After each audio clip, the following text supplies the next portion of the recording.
Opportunity seeking. It is the process of spotting, evaluating, and pursuing relevant and sustainable revenue and profit generating activities in the marketplace. So it is the ongoing process of considering, evaluating, and pursuing market-based activities that are believed to be advantageous for the business. And its prior experience informs the process, but it may also limit it. So opportunity seeking calls for continuous reconsideration and adaptive learning. So it means being alert to opportunities that comes to the entrepreneur's way. So it also means actively looking and going after ideas which can be turned into opportunities. Voice of customers. It is a research process used to capture needs of consumers, end users, and consumers.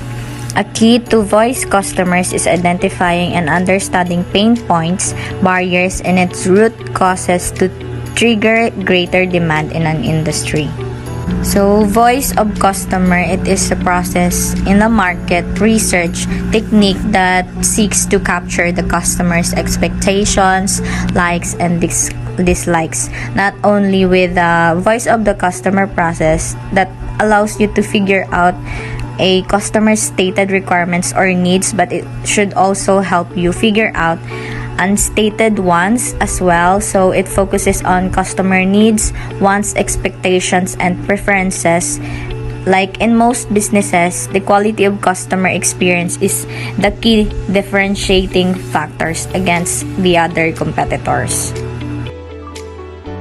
A pain point process, it is a specific problem that prospective customers of your business are experiencing. So in other words, you can think of pain points as problems, plain and simple, like any problem. Customer pain points are as diverse and varied as your prospective customers themselves. Number 1, pain hunting. So entrepreneurs must choose a specific group of people as their target market. The group must behave in a homogeneous way, like having common traits and seeking common benefits. So the 4 benefits of pain hunting may be lacking functional benefits related to the performance of the product or the service, economic benefit related to its price, the price of the product or the service. Number 3, emotional benefit. So it refers to the how the owner feels when owning or using the product or its service. Last, social benefit. It is related to how others will perceive the owner of the product or service. Pain point identification. So it refers to pain point identification. To know consumer pain points, the target market can be asked what they dislike about a particular brand or product. Number 3, pain point understanding. So entrepreneurs must understand the frequency and depth, then choose the key pain points priorities that must be solved due to relative higher impact that can be left by the customer.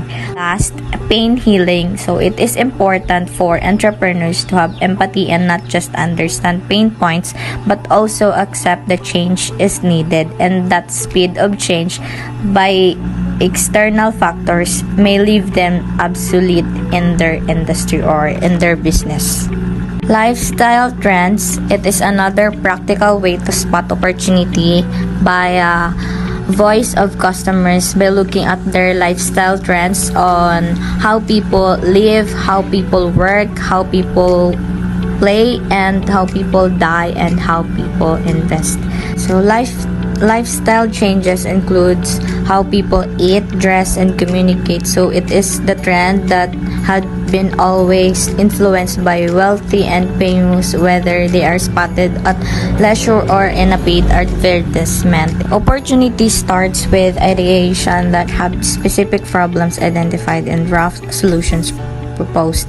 So it is followed by the discovery phase, where the entrepreneur wants to spend a little but learn a lot. So this evaluation and redirection stage narrow the knowledge gaps of the entrepreneur, revealing potential risks, validating or unveiling faulty assumptions about the business. So it leads to the incubation by building the actual solution, doing rapid testing, prototyping, and validating to ensure it is feasible to execute the idea, which is number one, measuring and understanding product or market fit.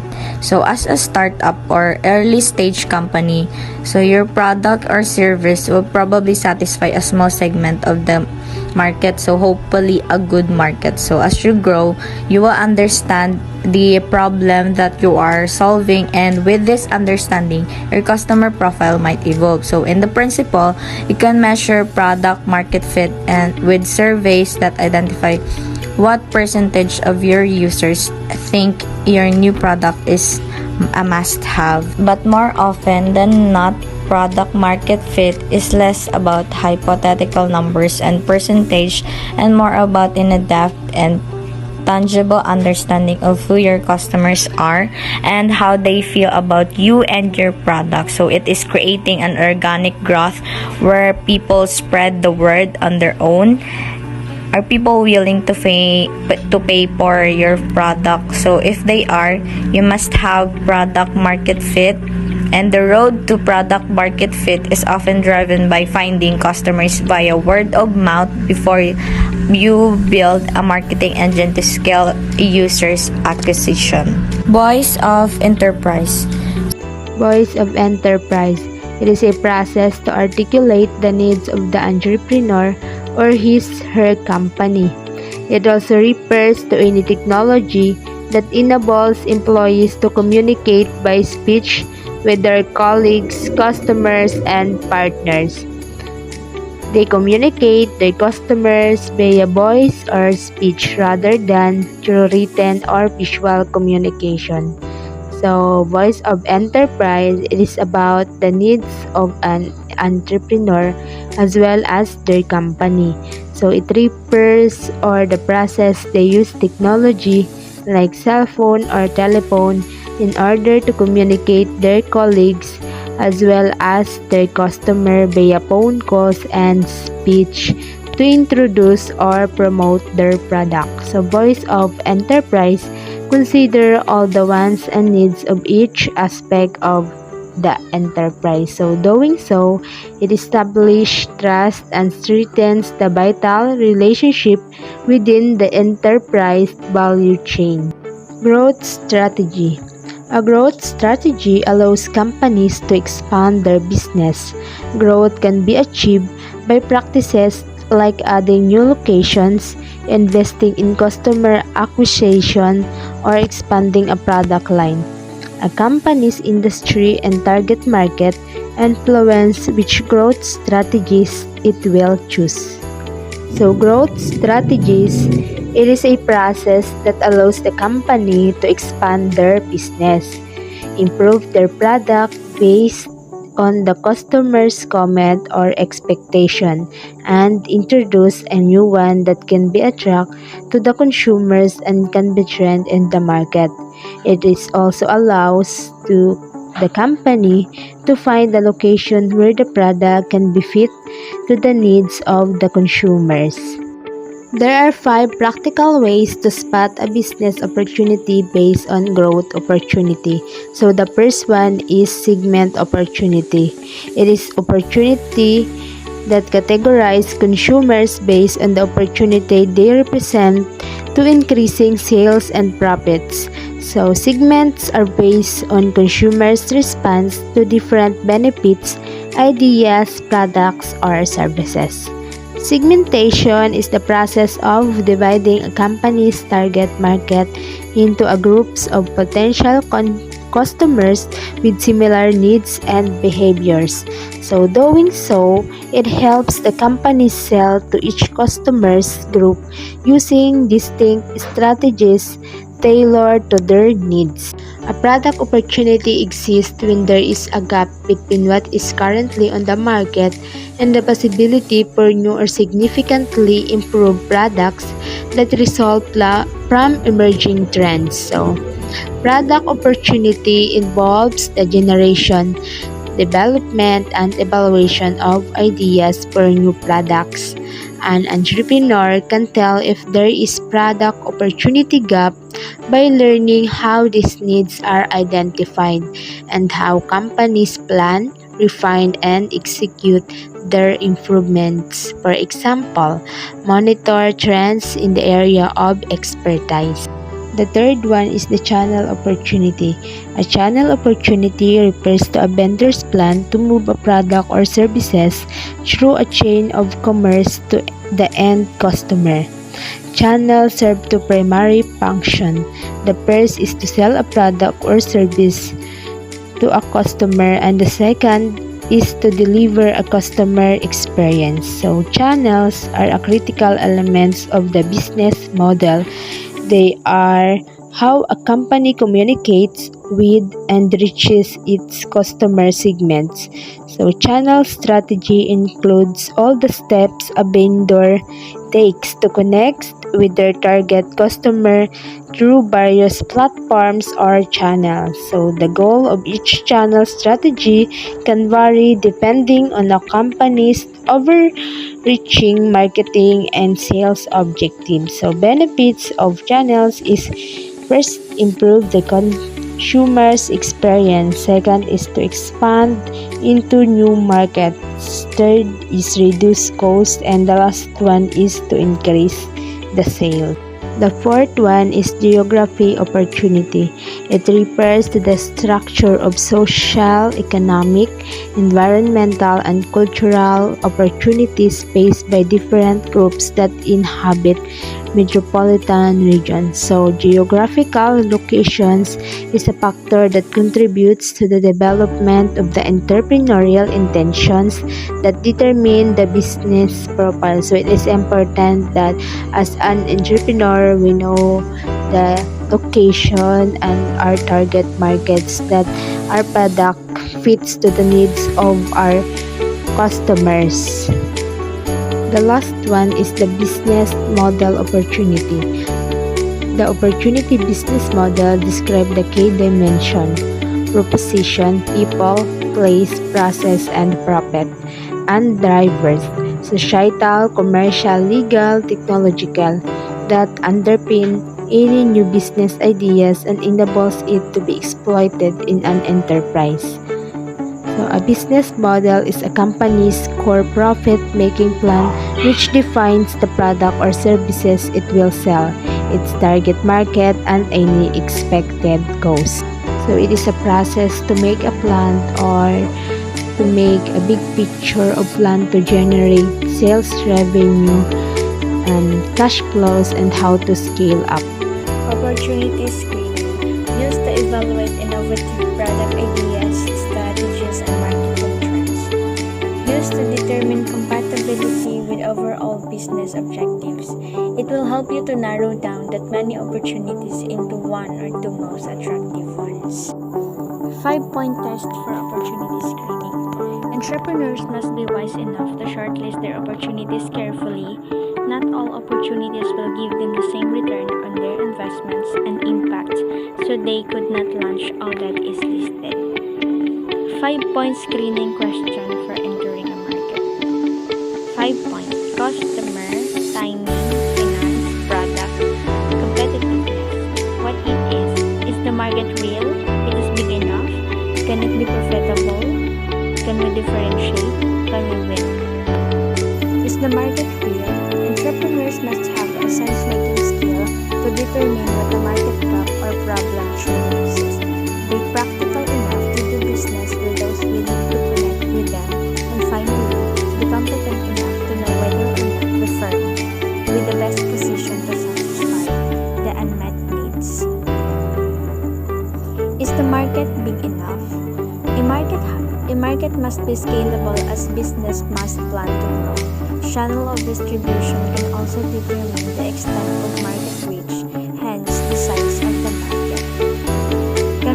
profitable. Entrepreneurs must know the break-even point of the company as well as the recovery period of their investment so they can plan to gain critical mass of volume to have superior financial returns.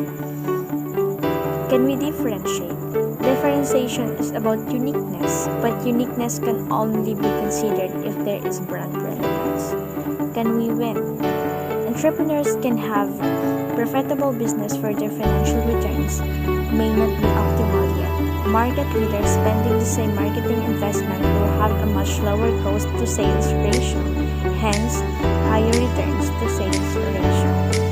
The Abenson Opportunity Screening Method. Knowing that markets evolve relentlessly, serial entrepreneur Wilson Lim, founder of Abenson, noted the external as well as internal factors that must be studied to determine if there are opportunities for new entrants. He followed a set of guiding principles which is consistent with their purpose of giving the good life to customers and employees. After Abenson, he successfully launched the Gru Electroworld, Home Plus, SB Furniture, Habitat Furniture, Walter Mart Malls, Walter Mart Supermarket, Avant, Ascot Hotel, and BGC, plus real estate and distribution companies, among others, from scratch. Criteria used by Abenson to screen opportunities. We have external and internal. The external would be complementing core businesses industry, the market size, growth potential, and industry players. And then the internal, we have resources, abilities, which is the knowledge, people, and capabilities to expand. And then the opportunity, decide go or no go. And then the purpose of it, which is bringing the good life to Filipino homes. Blue Ocean Strategy of Viability. In terms of ability to win, Blue Ocean Strategy authors Kim and Moburn recommended a four-way sequence to determine commercial viability not just of any products or service, but also of a Blue Ocean type of innovation that is scalable. Operational improvements from key factors for success. Key factors for success, we have large and motivated sales. Its operational improvements is product range, recruiting, training, retention, sales leadership, coaching, and motivating. And then we have availability. Its operational improvements are branches, independent stockist, delivery system. And then we have payment plans. Its operational improvements are credit scoring and collection management. And then the last one, we have reward and recognition programs. Its operational improvements are both a wall of top sales performers, regular award ceremony, monthly branch, quarterly and annual recognition, 5-star international trips, car plan, and housing plan. So when KFS are managed well in established markets, companies have higher chances to be successful. Firms who have not succeeded 100% as per plan must refocus their attention on the KFS to know which strategy to prioritize next to attain success or to avoid failure again. Of course, does not mean that automatically following the KFS will make a company successful, as they serve only as a guide. Execution of the strategy as well as resources are equally important factors that will determine success or failure. Even luck plays a part. Like in the basketball, a wrong call by a referee can create advantage in favor of a particular team. So it is important to include only KFS that have a high impact to the industry and to the firm. Usually between 4 to 6 KFS would be common, as other factors can likely be clustered together if they have similar impact.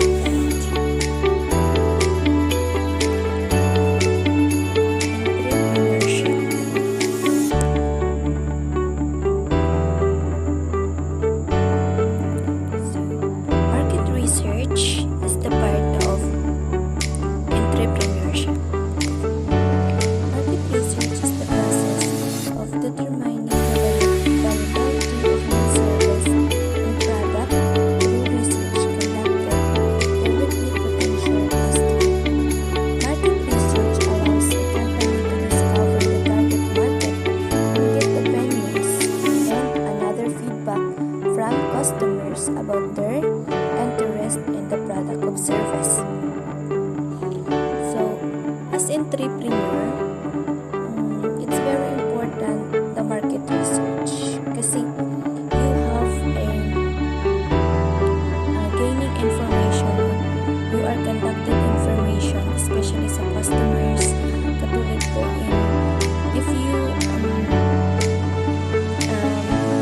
starting a business, you need to conduct a research, especially yung target market or yung target place mo na pagpapatayuan mo ng business. Kailangan mo mag-conduct ng research para makakuha ka ng mga information kung ano yung dapat mong gawin o anong dapat na business para sa lugar na yun based on the feedback from the customers. Yun po. The next is concept test. So the concept test is the testing in the process of using survey to evaluate cost consumer acceptance of new product idea prior to the introduction of the product to the market. It is important not to confuse concept test with the advertising testing, brand testing, and packaging testing as is sometimes like that. So the concept test. So this is a process of survey. So sa concept test, dito na po ginagawa yung survey. Kapag gumagawa ka magpunta po ng business, so kailangan mo po mag-survey. So ito na po yung magsusurvey ka sa isang place to evaluate the cost consumer acceptance. So, napaka-importante po sa isang business na magkakanta ka ng survey para yun po yung maging guide mo na good ba talaga yung business ko for that place. Kaya, napaka-importante po magkaroon ng concept test. Or, ito rin po yung para hindi po ma-confuse yung isang tao sa pagiging advertising lang, brand testing.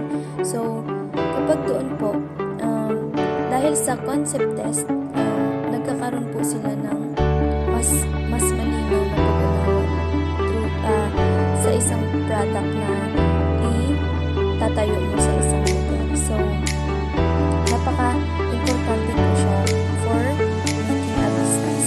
Pagkakaroon ng concept test or nandito po kasi magkakanta ka po talaga ng survey. Kaya napaka-importante po. Kasama po sa isang businessman or woman magkakaroon ng concept test. The next is focus group discussion. So focus group discussion involves gathering people from similar backgrounds or experiences together to discuss a specific topic of interest. It is the form of qualitative research where questions are asked about their perceptions, attitudes,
define the validate your design so your brand can release the right product.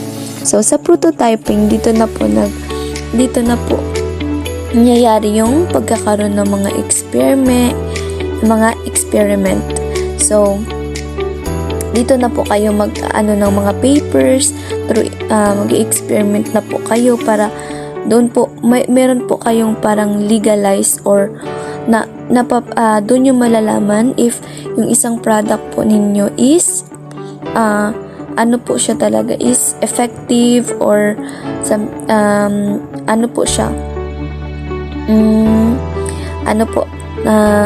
talagang napaka-quality po ng isang product. Kapag may prototyping po, dito na rin po nagba-validate your design. So, your brand, yung mga brand, dito na rin lahat-lahat po ng isang product. Parang experimentuhan po ng maayos para maging maganda po yung quality ng isang business. So, dito na po kayo magka-capture ng mga designs para matest po talaga or matest ng mga tao or maniniwala yung mga tao sa inyong product kapag yun po. Kaya napaka-importante po ng prototyping kasi dito na po malalaman kung kung product po ninyo is the best or yung product po ninyo is qualified. Kaya yun po. The next is rapid testing. So, a design process that helps them test product ideas quickly.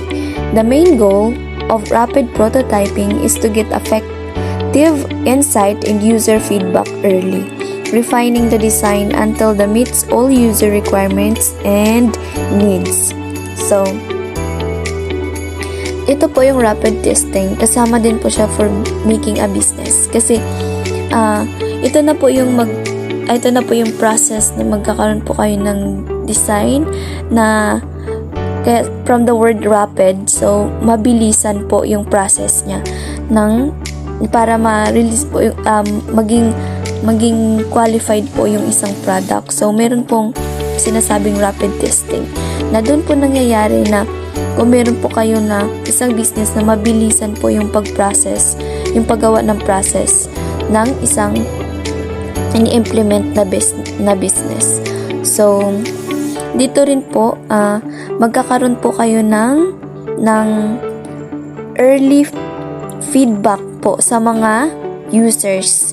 So, nagkakaroon po kayo ng insight na mabilisan at dito nyo rin po mabilisang ma-meet or makuha yung mga requirements na kailangan ninyo sa isang business. Kaya, yan po. The next is validating for acceptability. So, validation is the recognitions and acceptance of another person's thoughts, feelings, sensations, and behaviors as understandable. Market validation is the process of presenting and concept for a product to its target market and learn from those prospective buyers whether or not the ideas is worth pursuing. So this process typically takes place early on the conception stage before the significant investment has been made in developing the product. Validation builds relationship feelings accepted. Some research shows the chemicals related to feeling connected are released with someone is validated. Validation builds understanding and effective communication. Human beings are limited in what they can see, hear, and understand. So, napaka-importante po sa isang business ang validation. So, imbes natapos nyo na lahat ng process, naging qualified na po siya, at na-test nyo na po siya, nagkaroon na po kayo ng mga discussions, research, and group discussion, in-depth discussion, na gawa nyo na po lahat, meron na po kayong prototyping, nagawa nyo na po yung prototyping. So, the next is, the last, is validating for acceptability. So, sa validation po, napaka-importante po kasi doon po nyo malalaman kung parang pagiging legalized ng isang business. So, nakakatulong po ito para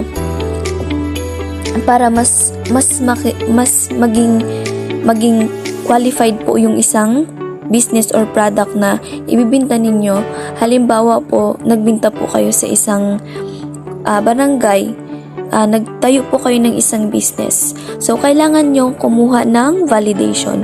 Kasi, as long as nagpapakita po yun na yung inyong product is valid po, or talagang may po siya, may legal, naka-legal, may mga legal po yung pagkakaroon nyo ng business. At isa din po to ay nagkakaroon din po ito ng isang magandang relationship po towards consumers, towards sa consumers and owners, sa everything po ng pinagtatayuan nyo ng business. So, magkakaroon po kayo ng good relationship to each other, or magkakaroon po kayo ng related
So, day 2, which is marketing, mindset, market, and message. Marketing versus marketing concept. Marketing is a promotion of business, promote, or services to a target audience. It is, in short, an action taken to bring attention to a business offering. They can be physical goods for sale or services offered in television, commercial, billboard, magazine, and advertisement. But not all business approach that need to market their goods and service the same way. In fact, there are a few different approach to how marketing can be successful for an organization. These approaches are called marketing concept or physical philosophy that determines what type of marketing tools are used by a company. Marketing concepts are driven by a clear objective that takes into account cost efficiency, social responsibilities, and effectiveness within a particular market. In short po, ang marketing ay ang pag-promote ng product o service sa mga customers or target audience. Ito ay maaring physical goods or services, pero di lahat ng business ay kailangan pang i-market ang kanilang goods and service. Ang marketing concept naman, ito ay tumutukoy kung anong ginamit ng marketing tools. Opportunity sizing. Entrepreneurs need to have an innovation mindset so they can stand out in a marketplace. A thriving business is all about sizing opportunities. However, some business owners do not find it easy to size opportunities, much less see them. Unfortunately, most of us people let opportunities slip by every day because we are untrained or unaware of the signals that life throws our way. Other times, we use opportunity but we do not take advantage of them simply because we feel they are nothing more than problem. Opportunity sizing, ang entrepreneurship ay kinakailangan na magkaroon ng innovation mindset para makasabay sila or makastand out in a marketplace. Ang kinakailangan ng isang umuunlad na negosyo ay ang pagkuha ng pagkakataon. Next is, an opportunity is anything that provide you within a chance to change your circumstances for the better. According to Adam Sisinski, many of the opportunities we come across are actually distinguished as problem or hard work. However, to untrained eye and available to see the past present moment, all opportunities are actual and some more stable problem that make life difficult and stressful in the heart. So, ang opportunity is a chance na nakapagbigay ng pangyayari for the better. Ayon kay Adam Smith, ang opportunity ay madalas na dumarating sa distinguished as problem o hard work. Pero sa iba na di nakapagpapahalaga sa opportunity, they look at as a problem to make life difficult, stressful, and hard. Ako for then opportunity or sizing opportunities with opportunities mindset. Ayon kay Sinsky, you need to foster and cultivate these qualities every single day. We have a 9. First is curiosity. Curiosity, it is opportunity desire, a curious mind that is always asking deeper, more insightful questions. Ito yung as entrepreneurship, meron tayong curiosity, which is na-curious tayo kung paano tayo makaisip or makagawa ng paraan to make our business good. Next is generosity. Generosity is opportunity desire as a generous heart that is willing to give opportunities to others. Ito yung as a business or as an entrepreneur or business, yung product na dapat natin i-mix para magkakaroon siya ng pakinabang or makapagbigay sa mga customer natin kung ano po yung nagmumutuli. Number 3 is perseverance. Opportunity desires someone who has determination, who will keep persisting and persevering despite the seeming insurmountable obstacle that stand in their way. So, the entrepreneurship must be matyaga, must be perseverance. Dapat merong tayong yung perseverance sa sarili. Matyaga tayo as an entrepreneur to do this because hindi po magiging madali sa ating pagbuo or magmamarket ng isang product. Next is confidence. Opportunity desire, a confident demeanor, someone who never doubt his skills, strength, resources, and abilities. Yung isang entrepreneur must have confidence. Dapat meron tayong confidence sa ating sarili para may natin pagbubuhan. Or para mas mailalabas natin ang ating skills and abilities natin to improve our product. Next is optimism. Optimism is opportunity desire and optimistic attitude does not end if things do not go as expected.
decisive.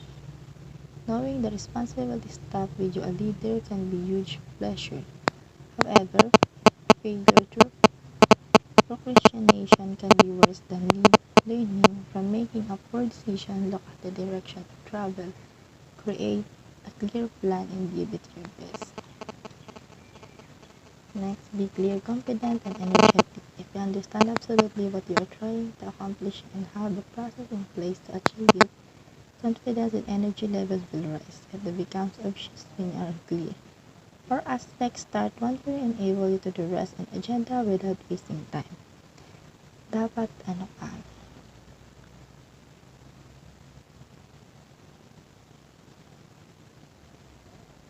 If your objective are clear with your team, you will have confidence, become energetic towards your work. Next, creative value in business management. Management time gets caught in operation in making profit today to survive board without taking time to look bored. So, create value in a business. Ito yung always value your business and profit. Don't always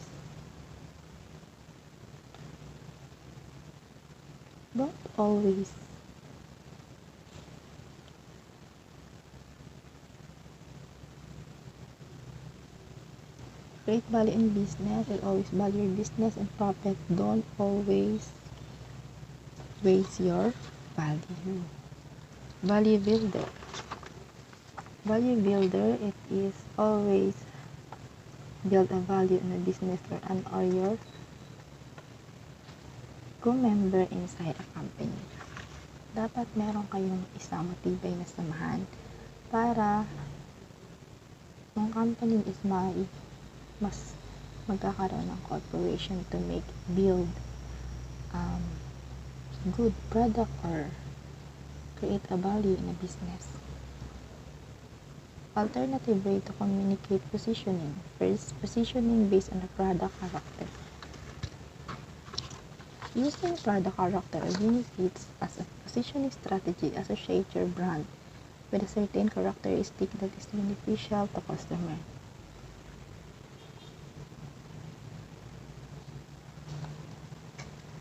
Second, positioning based on price.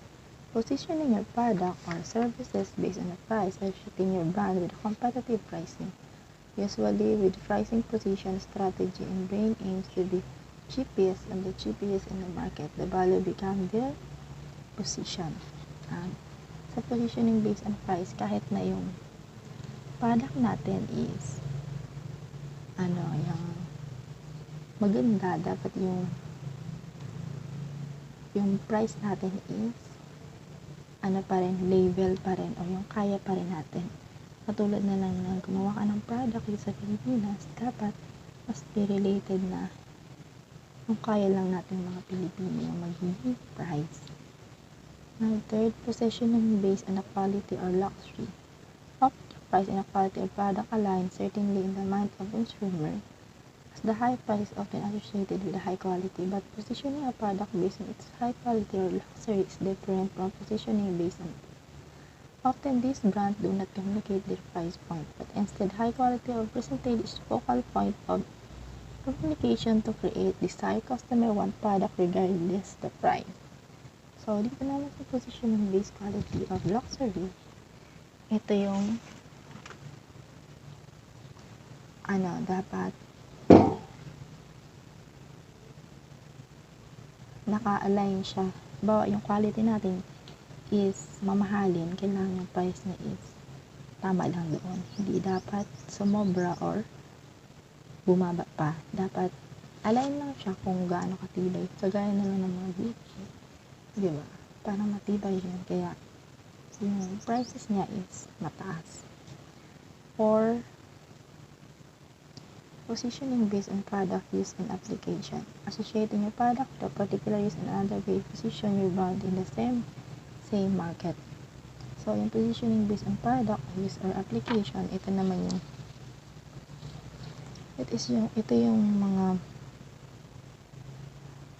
branded na mga gamit na gumagawa sila ng mga paraan kung paano to i-market sa paano to i-market sa iba. Alternative way to communicate positioning. Number 5, composition-based composition. Competitors-based positioning focus on using competition as a reference point for differentiation. Brand highlight a key difference their product service offer in their marketing to make it seem favorable and unique compared to other options in market. The product or services become unique. So, sa positioning based on competition, dito na tayo nagkakaroon ng gold competitors. Kumbaga, dito na marami nagsisilabasan ng mga product na pare-pareho pero meron tayong pinipili na mas matibay, merong mas matibay. Ganun, parang nagkakaroon siya ng competition. Kaya kailangan meron tayong mga product na unique. Then, 6th question, positioning framework by Rice and Trout. What is position do you currently own? What position do you want to own? Do you have the fit to own the position you want? Do you have the resources to do it? Can you persist until you get there? And last, are your tactics supporting the position objective you see? And marketing mix. It is more popularly as a core piece of marketing, a set of control interrelated variable composed of product, place, price, and promotion that company assemble to satisfying a target group or industry. These are the three traditional P's, namely physical, environment, people, and process. Marketing mix, ito ay yung mas kilala sa purpose of marketing, which is product, environment, place, price, and promotion. In industry, it has additional 3 P's, the physical environment, and people and product. Sometimes, ang product ay nag-feel dahil sa isang marketing mix na ay nag-feel. So, meron tayong product strategy, place strategy, promotion strategy, pricing strategy. Product strategy, ito yung 2 product or services in the heart of marketing mix. Tapos, yung place strategy naman, ito all about marketing product service available to consumer when they need to them. Kumbaga ito sa isang area, dapat yung mga product na yung ilalagay natin dito is yung needs lang ng isang community. Hindi yung magbibintahin na hindi naman nila kailangan. So kaya nagkaroon tayo ng place strategy. Kumbaga, kung may product tayo, align natin siya kung saan lugar siya na ayun. Promotion strategy. Promotion strategy include personal selling, advertising product, public relationship, and sale promotion. So, ito na promotion strategy. Dito na tayo nagmamarket ng mga product natin. Binibenta natin siya, personal selling, o ina-advertise sa mga TV. Next is pricing strategy. It is the cost consumer pay for the product service. It's also the most flexible the piece. Companies can change the price quickly to react to competitors. Pricing strategy, ito naman is based sa mga tao or sa community kung kailangan ba kung kaya ba nila ang price or hindi. Dito natin based sa mga consumer natin, magbibase din tayo sa kanila kung kaya ba nilang ibilhin yung product natin. So, role of each marketing mix element, meron tayong 5, which is product service to satisfy consumer needs and wants. So, yung product natin dapat satisfy yung mga customer o consumer natin. Tsaka dapat yung kailangan din nila at yung gusto nila yung bibinta nating product. Next is price, to make product affordable to the target consumer. Dapat, dapat kaya din ng mga consumer yung price ng ating ibibintang product. Hindi yung bibili na tayo na sobrang mahal, hindi naman pala kaya ng ating mga consumer. So, parang baliwala lang din, hindi rin sila makakabili. Next is place that make product available consistent with consumer purchasing pattern. So, ito na yung sasabi ko kanina, dapat in place is, yung align siya doon sa product natin. Hindi yung, halimbawa, nagbenta ka ng mga mamahaling bag sa isang probinsya na hindi naman pala kalakihan yung kanilang mga pera, so hindi naman din nila kayang makabili nun. Next is promotion. To build anyone full consumer demand, promotion of core components called promotion mix. So, sa promotion, meron tayong 4, which is advertising, sales promotion, public relation, then selling. So, sa advertising, dito natin gina-advertise sa mga nag-advertise pa sa ating mga target customer. Sometimes, nakadalasang ginagamit ng advertise, which is television. Sales promotion, ito na yung gina-convince natin yung mga mamimili, minsan gumagamit tayo ng mga taglines. Public relation. Ito na yung public relation, which is we offer positive image of the company, brand, and advocacy. Dito minsan gumagamit din tayo ng mga artista na gumagamit ng product natin kagaya ng mga skincare ngayon. Kadalasan na ginagamit nila is mga artista, picture ng mga artista na sinasabi nila na effective daw yung kanilang product. Then selling to get customer to buy. Yun. Isa rin yun sa mga ginagamit nila yung mga artista. Kasi kadalasan sa mga customer, kapag idol nila yung nag-endorse ng product na ibang product is nahihikayat silang bumili. Then last, physical environment for a tangible expression of brand engaging the sense through the layout and image of service scape.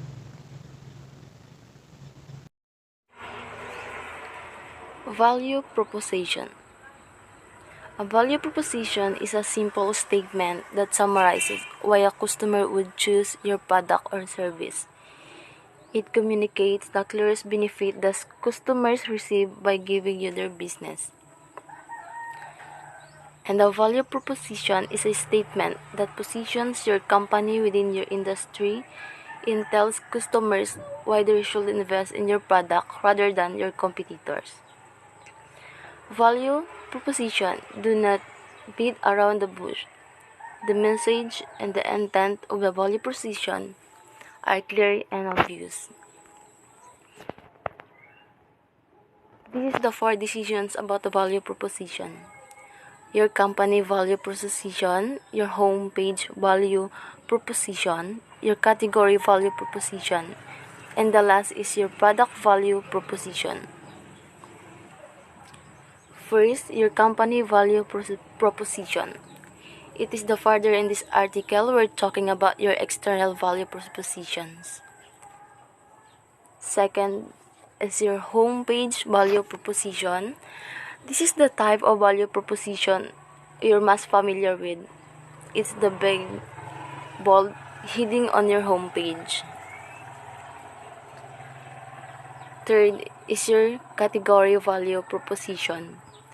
With so much competition among category, that's a nice opportunity that you can step up and capitalize on. Ask yourself what each category of products on your site promises that a specific pain, focus, and exclusive. The last one is your product value proposition. A product value proposition goes it on your product page.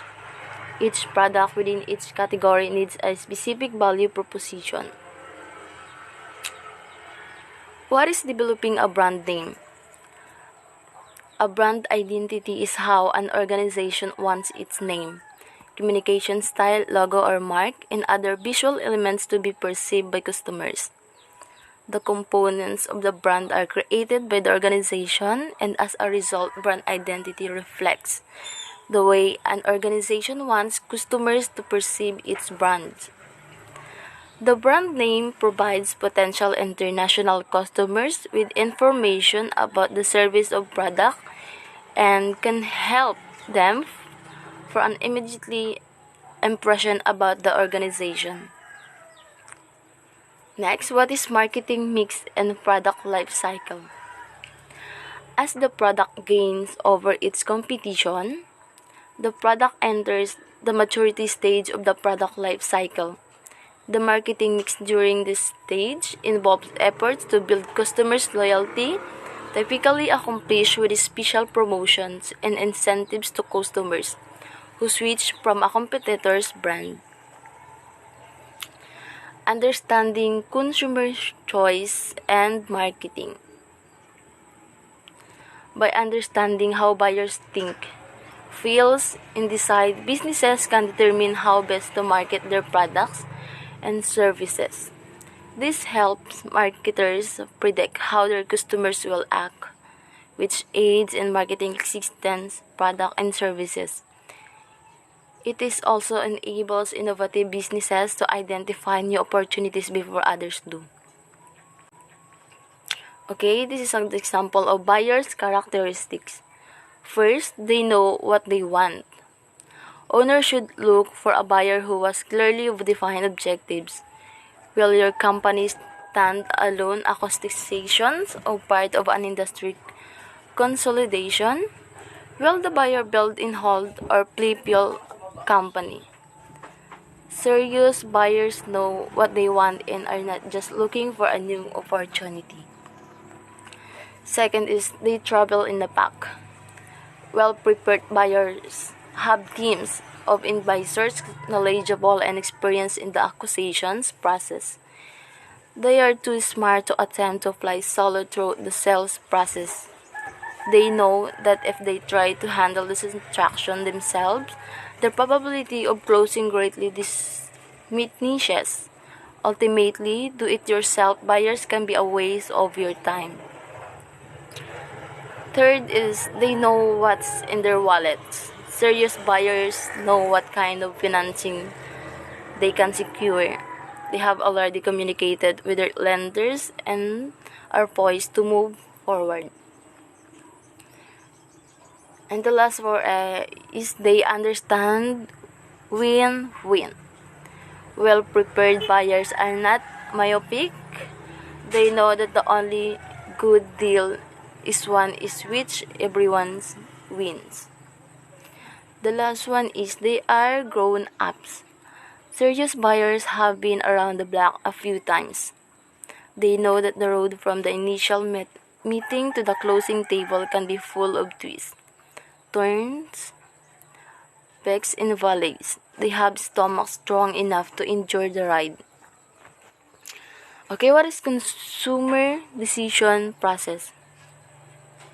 Okay, what is the consumer decision process? The consumer decision-making process involves 5 basic steps. This is the process by which consumers evaluate making a purchasing decision. The 5 steps are problem recognition, information research, alternatives evaluation, purchase decision, and post-purchase evaluation. Okay, this is the 5 steps of the consumer decision process. First is problem recognition. It is recognizes the need for a service or product.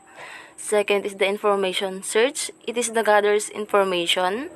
Third is alternatives evaluation. It is the weight choices against comparable alternatives. 4 is purchase decision, make actual purchase. And the last one is for post-purchase evaluation.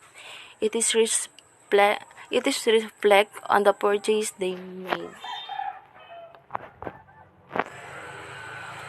Okay, the last is 4 minds framework. We introduced the 4 minds framework as a practical tools for understanding and applying the science of decision making. We synthesized previous research on decision making into 4 broad approaches customers can take the making choices. These 4 decision making minds. First is the ideal point mind, market comparison, local comparison mind, and the last one is image mind, lead to very different outcomes in behavior. Thank you. Innovation. The word innovation is derived from the Latin word innovare, which means to renew. In essence, the word has retained its meaning up until today. So, ang innovation po ay one of the most important topics concerning the long-term competitiveness of company. Why? Because the innovation is a process by which a domain, a product, or a service is renewed and brought up to date by applying new process, introducing new techniques, or establish successful ideas to create new value. So let us know the 4 competencies of an innovation. First is the communication skills. Second, strategy thinking. Third, leadership. And fourth is creative problem solving. Now, let us know first the communication skills. Communication skills enable individuals to understand others and to understand themselves. So, ang communication skills po, it is the way we listen, the way we speak, observing, and empathy.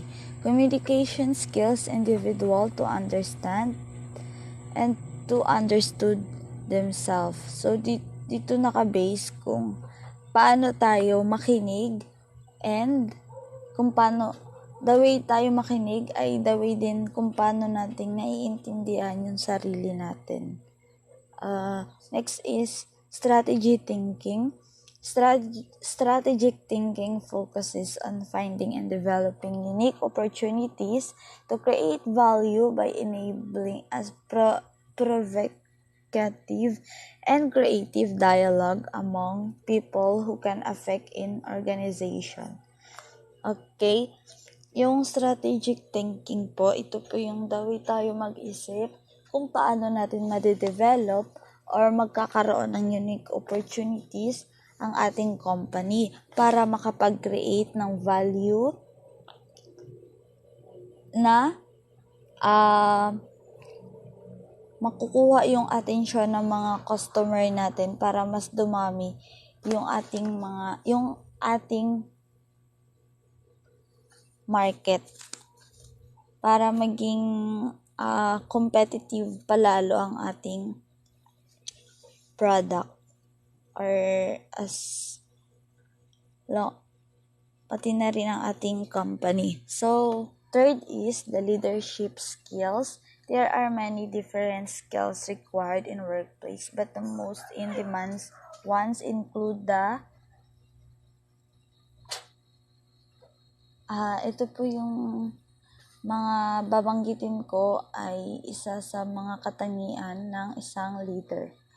So, creative, the ability to inspire and convenience others. Flexibility, strategic thinking skills, the ability to share clear message and make complex idea used to understand for everyone. Empathy and active listening. So number 4 is the creative problem solving. So according to research is one of the necessary when solving problem. But there are situations where problem-specific cause is difficult to pinpoint.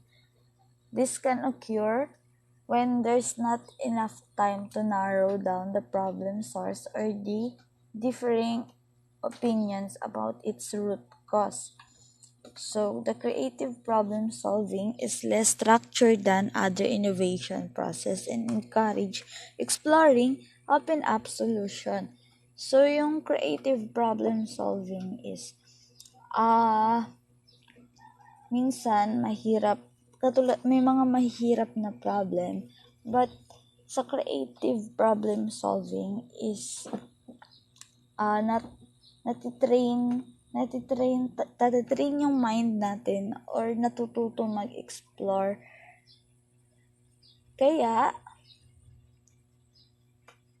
nai-encourage or nasa-solve yung problem solving because nai-encourage tayo na maging nai-encourage tayo na maging open-minded sa mga maaaring maging solution. It also focuses in developing new perspective and fostering creativity in the workplace.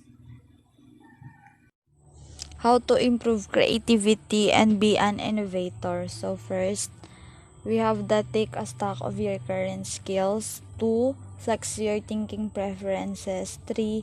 Use creative problem solving as a process for innovation. 4. Be mindful. 5. Do, reflect, learn, repeat.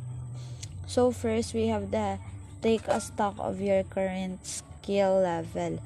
So pwede natin i-test yung sarili natin or mag-self-score as the result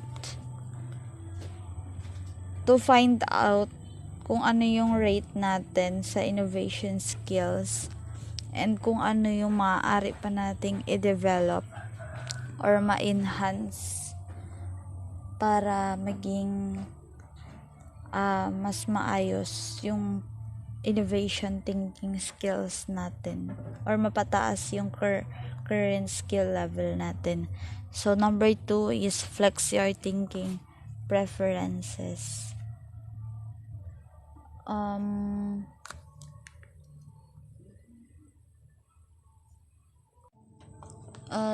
So sa flex your thinking preferences, we have the 4 steps to flex, to know more about flex your thinking references. So we have the first step. In the first step, we clarify the challenge. In the following steps, we generate, develop, and implement ideas to resolve the challenges. So yung mga step na yan is kailangan natin para maging creative and innovate result. So ito rin yung key sa pag-develop ng innovation skills and learning how to flex your thinking preferences and engage in all steps of the creative process. So, number 3, use creative problem solving as a process for innovation. So, importante rin yun dahil innovation is problem, challenge, or opportunities that need creativity for resolution. It's creative that powers our ability to overcome constraints and find the novelty and values necessary for innovation success. So number 4 po is the be mindful. So mindfulness in innovation is about paying attention to thoughts, emotion, and experiences as they unfold. It's a critical functioning skills for engaging in innovation. So ito yung mga reasons. Innovation is an emotional, creative process you engage with others.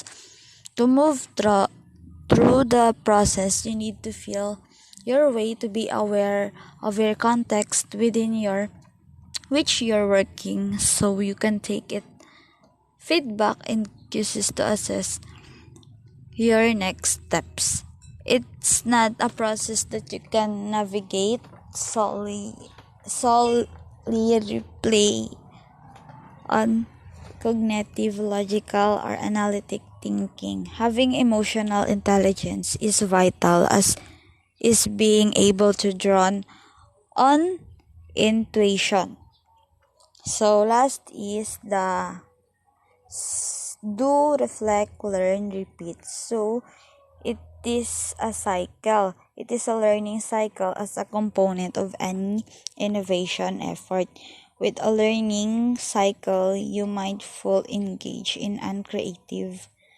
Reflect on what happened, learn from it, and adapt your next attempt, taking into account what you've learned. It's a practice that allows you to gain mastery and develop innovation skills truly. Now, let us know what are the 6 tips to create an innovation mindset. So, first, we have the challenge assumption. Number 2, thinking of the creative process as starting with a question rather than an answer. 3, reframe problem by asking different question. Number 4, show creative confidence. 5, use a creative mindset, whatever your role. 6, be observant. Now, going back to the challenge assumption. So, ask why things happen the way they do and why the world works the way it does. Unless we're curious, it's very hard to come up with new ideas. Number 2, thinking of the creative process as starting with a new question rather than an answer. So, rather than the standard creative assertion, so from the word I've got an idea, this is the key to start with a really interesting question. So kapag interesado tayo sa tanong, ay interesado rin tayo sa solution, interesado rin tayo sagutin yung tanong na ito, kung ano yung dapat gawin doon sa tanong, o how the way we thinking na maging creative para masagot yung tanong na yun. Okay.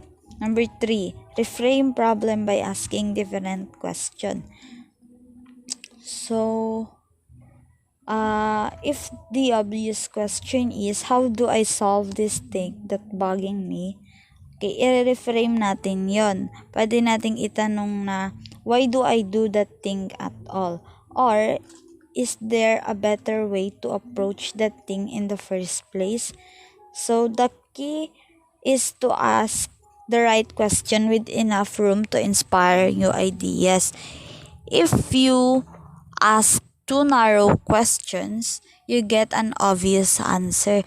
So, may mga tanong po tayo na para maging innovation mindset ay kailangan nating i-reframe yung problem na yun by asking different question para makuha natin yung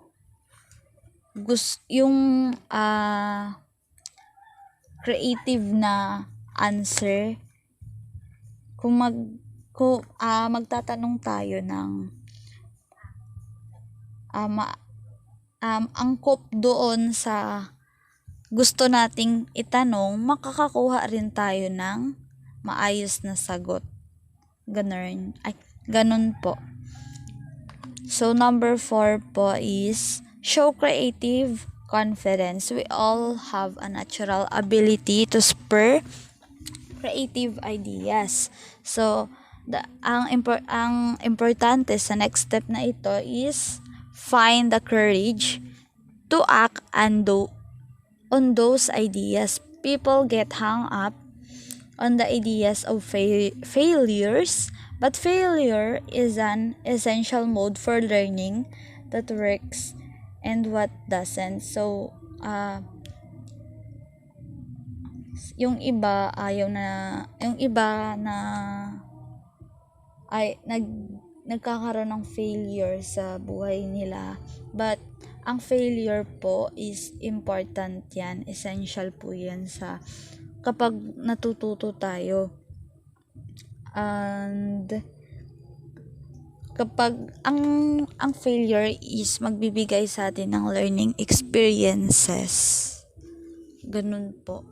So, sa number 5 is use a creative mindset, whatever your role. We will live in a world where changing is happening everywhere and nothing stays the same for long. So, we need to bring creatively to bring everything we do. So, kapag po tayo ay innovator, kailangan po ay creative mindset tayo. Dahil po,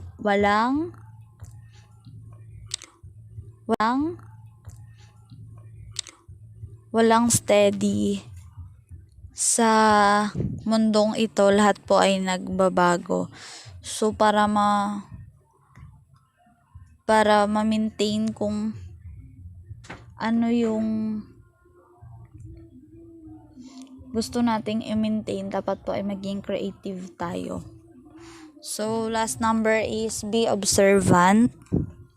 Most of have powerful devices of our fingertips that allows to easily and extensively observe the way people work and live. Take photos all the time. Share those picture of work, because observing how people do things now is the start of figuring out how to do things differently. So one of the po is maging observant tayo sa mga nasa paligid natin. Kasi kapag naging observant po tayo is magkakaroon tayo ng idea kung paano sila mamuhay, kung ano yung mga kinakailangan nila para mabuhay.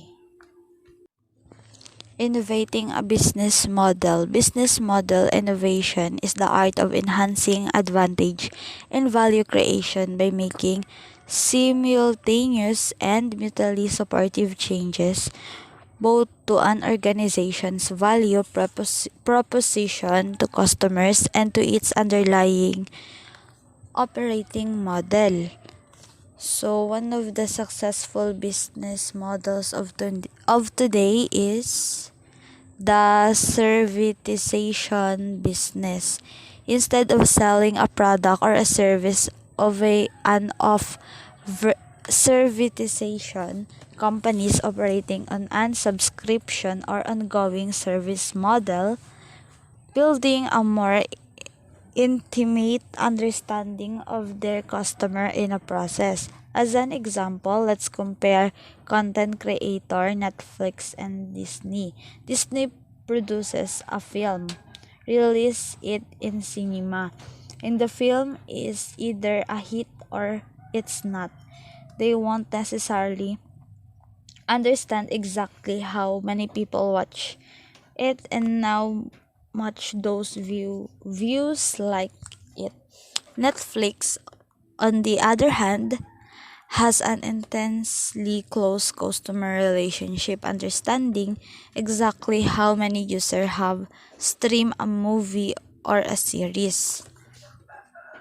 Number 2, the platform-based business. This model is closely linked to the sharing economy and subscription models. Well-known example of platform business include Facebook, GitHub, Uber and Airbnb or YouTube. Number 3 is the social authentic business. The traditional corporate business model with its hierarchies, silos, and endless formal meeting is changing.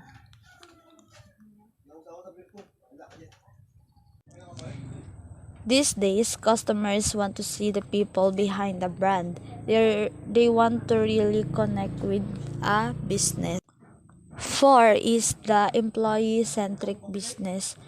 The way we work is changing. People are more nomadic in their work, and the days of a job for life are well and truly gone. To be successful, companies still need great people, but the way they go about attracting those people is changing.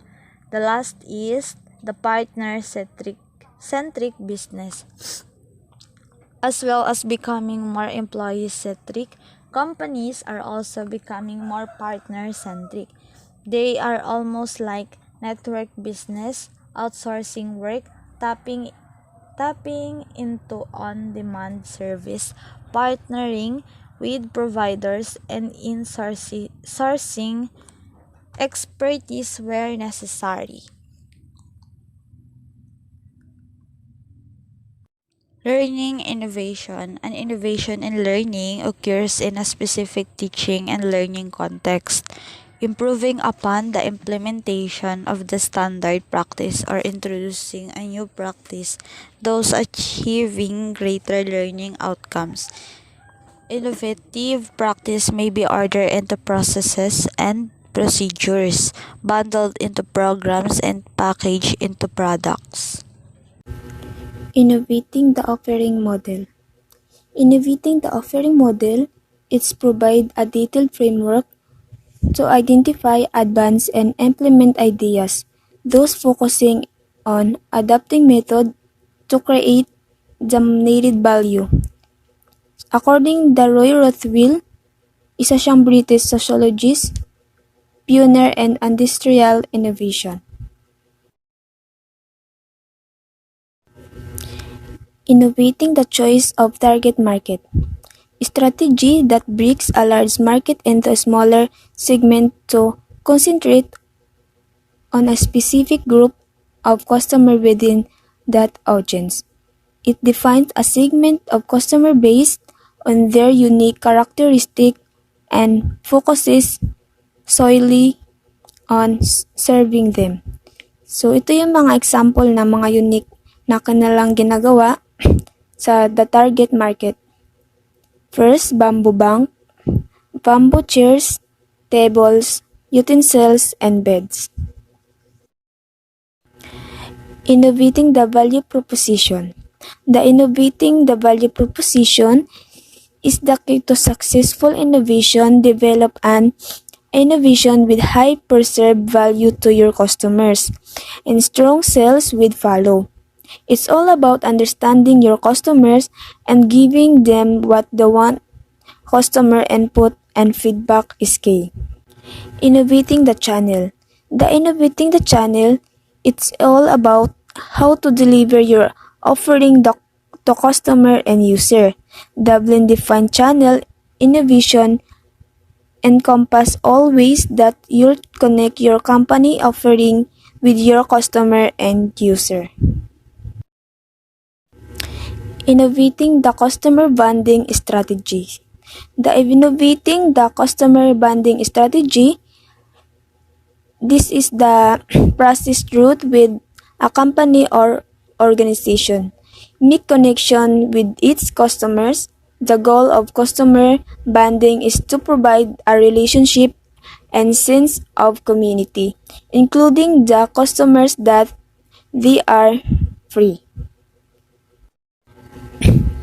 Innovating the revenue model. The innovating the revenue model, it's the focus of my books. It's all about applying new and different approaches, making money from the same product of services, understanding of customer behavior and where customer perceive of the value. Next, innovating the value of network. This theory states that customers are essential to the network and their involving provides the added value. So, meron tayong example ng mga innovating the value network. So, first, the social media, Facebook, YouTube, Instagram, and TikTok. Innovating the resources and processes. The action of processes of innovating the list circularly as a new method, idea, product to make changes it something established, especially by introducing new method, ideas, and products. Innovating the complementors allow researchers to track individual process during change and implement additional innovation practices that might be needed for successful instruction of change. The purpose is to describe operational patterns that innovation can take.